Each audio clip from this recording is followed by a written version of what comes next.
Okay, so I'm going to do this actually pretty quickly, but here's my suggestion as far as studying. So the first thing you want to do is go through all these headings, but I'm going to go through them one at a time. So going with this first one, genetic foundations. What are the genetic foundations? Can you describe them? What's a genotype? What's a phenotype? What are genes? Describe them and say it out loud. What's a dominant and recessive allele? How does cystic fibrosis fit into this conversation about dominant and recessive alleles? Can you answer that question? So ask questions of all of these of all of these headings. How are genes transmitted? What is an ovum? What is a sperm? What are gametes? What are chromosomes? What's a nucleus? What is DNA? I actually won't ask you what DNA is, but it is something important to know, sort of a basic high school science question.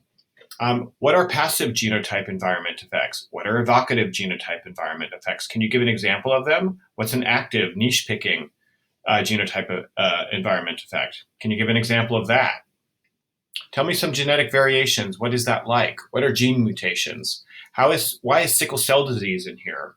Why is Tay-Sachs disease in here? What are some sex-linked variations?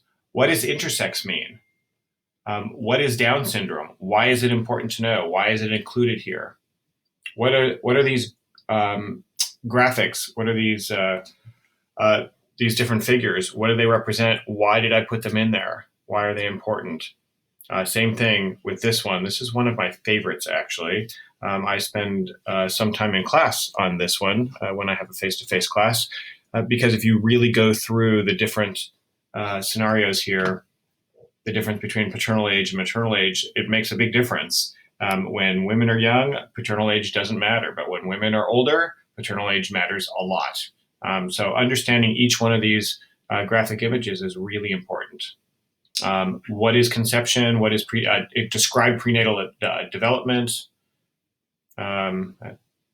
Interesting how that is. You should absolutely know the main body parts for now and forever. Things like the penis, the urethra, the testes, the scrotum. What else here? The vas deferens. That's where we get the term vasectomy from, because this is what is cut when in a vasectomy. The ectomy part is the cut. Here, it's important to know the vagina, the cervix, the ovary, the fimbriae, uterus. Whoops. And not just for the test. You should, and the fallopian tubes, of course, you should know that forever. And where conception takes place, right in the fallopian tubes, right there. Did I miss a heading? What's the fetal period?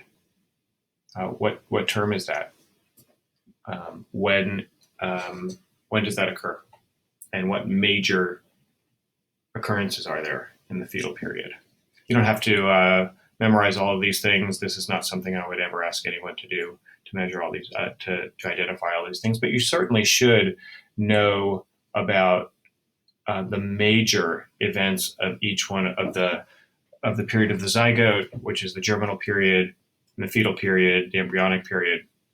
You should certainly know the major differentiation between those three periods. The embryonic period is when organs and different structures begin to develop. Fetal period is a time when the systems continue to mature. And there is no differentiation in the germinal period of the zygote, when the zygote travels, implants itself, no differentiation of cells. So that type of thing, where you ask yourself questions.